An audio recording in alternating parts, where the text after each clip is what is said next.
इस जलती हुई भट्टी के सामने खड़ा होकर मैं तेरी खातिर दुकान खोलकर बैठा हूँ, यही बहुत बड़ी बात है। देख रहा है ये सूरज, जैसे जैसे ये आग उगलेगा मेरी बिरयानी का दाम भी आग उगलेगा। जितनी गर्मी बढ़ेगी उतना पैसा बढ़ेगा। मेरा पसीना सस्ता नहीं है जो तुझे 70 रुपए में पिला दूं। समझ में आया या भेजे में उतारूं?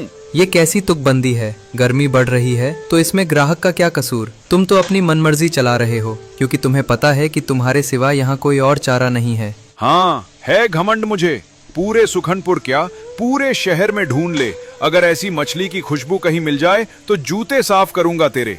जाना है तो जा, पीछे और 10 भूखे खड़े हैं। याद रखना माखन, ये घमंड ज्यादा दिन नहीं टिकता। जिस दिन स्वाद से ज्यादा लोगों को तुम्हारी बदतमीजी चुभने लगेगी, उस दिन ये देख धरी की धरी रह जाएगी। तुम्हारा ये घमंड टूटेगा माखन, बहुत बुरा टूटेगा। मैं जा रहा हूँ और आज के बाद इस तरफ मुड़कर भी नहीं देखूंगा। चल निकल, बहुत देखे तेरे जैसे नसीहत देने वाले। जाकर कहीं घास फूस खा ले। दोबारा यहाँ अपनी मनहूस शक्ल मत दिखाना, नहीं तो इसी लाठी से तेरा भूत उतार दूंगा। भाग यहाँ से। माखन ऐसे ही ग्राहकों से बात करता था। कोई भी ग्राहक उससे बात नहीं करता था, सिर्फ बिरयानी खाकर चले जाते थे। उसी गांव में मदन नाम का किसान जमींदार के खेत में काम कर रहा था। तभी उसी रास्ते से एक परदेशी बाबू गुजर रहा था। उसे बहुत जोरों की भूख लगी थी। वो मदन के पास जाता है। भैया माफ करना, क्या यहाँ आसपास खाने का कोई ठिकाना मिलेगा? मुझे बहुत जोरों की भूख लगी है, पेट में जैसे आग लगी हो। अरे भैया, आप तो बहुत आगे निकल आए।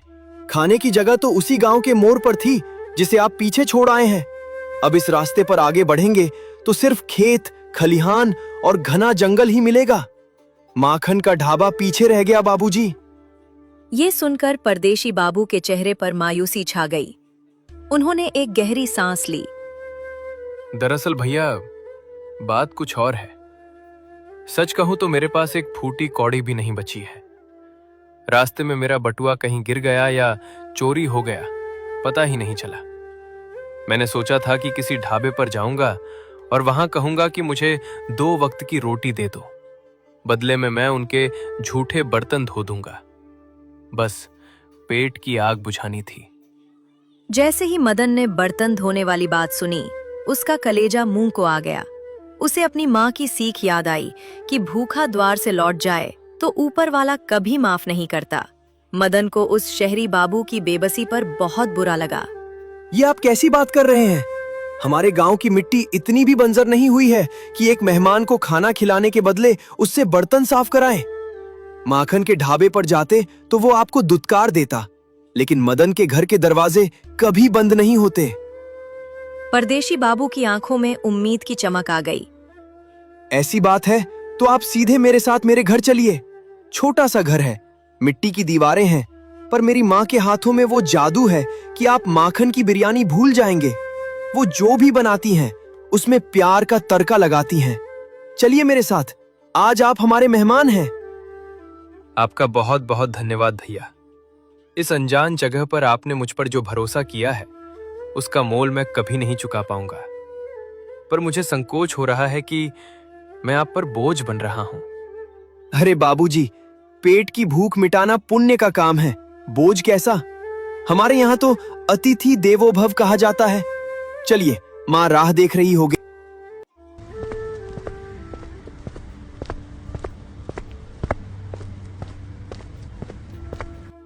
मदन उस परदेशी बाबू को अपने छोटे से मिट्टी के घर में ले आया।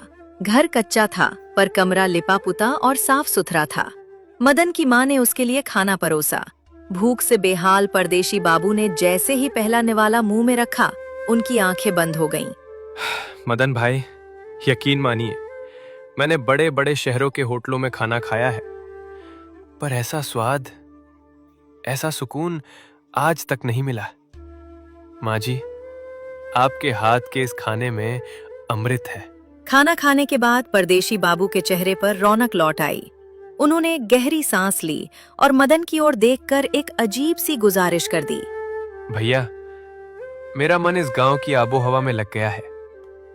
क्या मैं आपके यहाँ 1 महीने के लिए रुक सकता हूँ? मुझे बस एक कोने में जगह चाहिए। मदन कुछ बोलता, उससे पहले ही उसकी माँ बोल पड़ी। अरे बेटा, मेरी बात का बुरा मत मानना। पर तुम हमारे लिए एकदम अनजान हो। गांव देहात की बात है, एक अजनबी को ऐसे घर में 1 महीने के लिए कैसे रख लूं? मुझे कुछ समझ नहीं आ रहा है। अरे छोड़ो भी माँ, देखो तो सही, बेचारा कितना मासूम चेहरा है। कोई ठग या चोर होता तो क्या बर्तन मांजने की बात करता। इसे बस सिर छिपाने को छत चाहिए, रहने दो ना। देखो बाबूजी, माँ की चिंता भी सही है। और एक बात साफ कर दूं, हमारे यहाँ बैठकर खाने का रिवाज नहीं है। अगर रुकना है तो आपको मेरे साथ हाथ बटाना होगा। काम करोगे तभी खाना मिलेगा। मंजूर है? मुझे मंजूर है मदन भाई, मैं मेहनत से पीछे नहीं हटूंगा। आप जो काम कहेंगे मैं वही करूंगा। तभी माँ को कुछ याद आया और उनके चेहरे पर चिंता की लकीरें उभर आईं।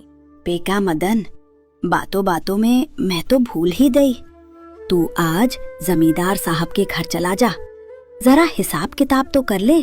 सालों से पसीना बहा रहा है, पर उनका ब्याज है कि खत्म होने का नाम ही नहीं ले रहा।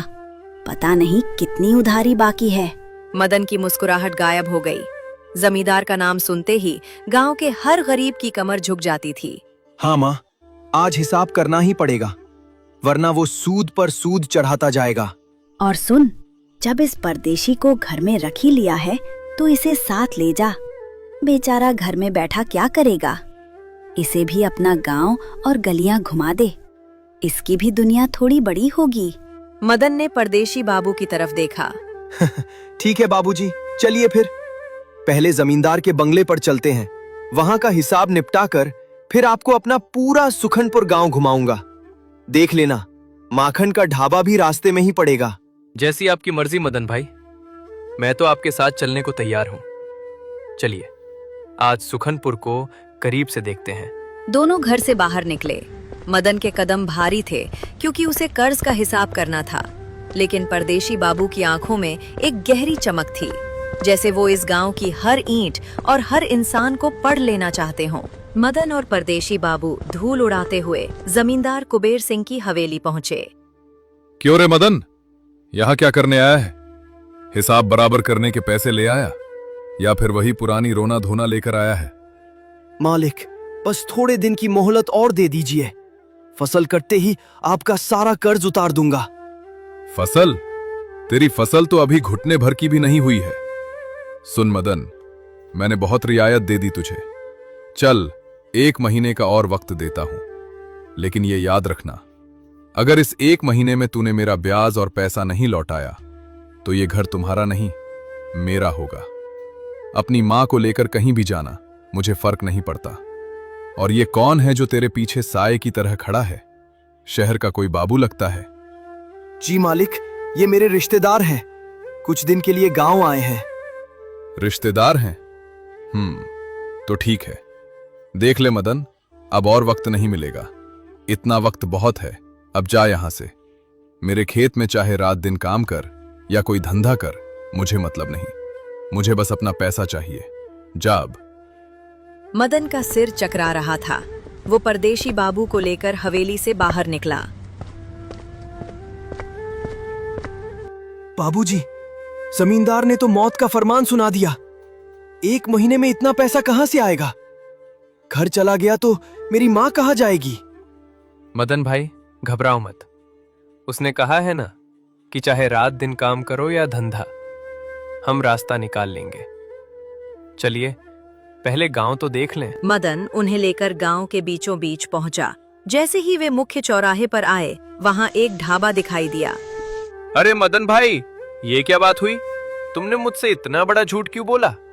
झूठ? कैसा झूठ बाबूजी?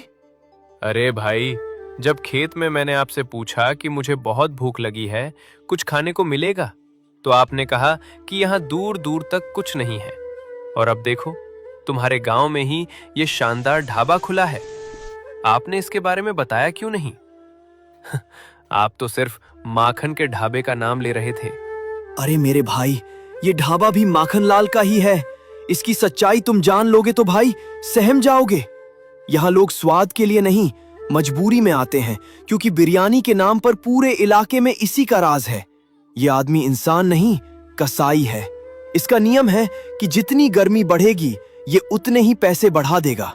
आज 100 है, कल लू चले तो 120 कर देगा। परदेशी बाबू कुछ देर खामोश रहकर उस ढाबे को देखते रहे। उनके दिमाग में बिजली सी कौंधी।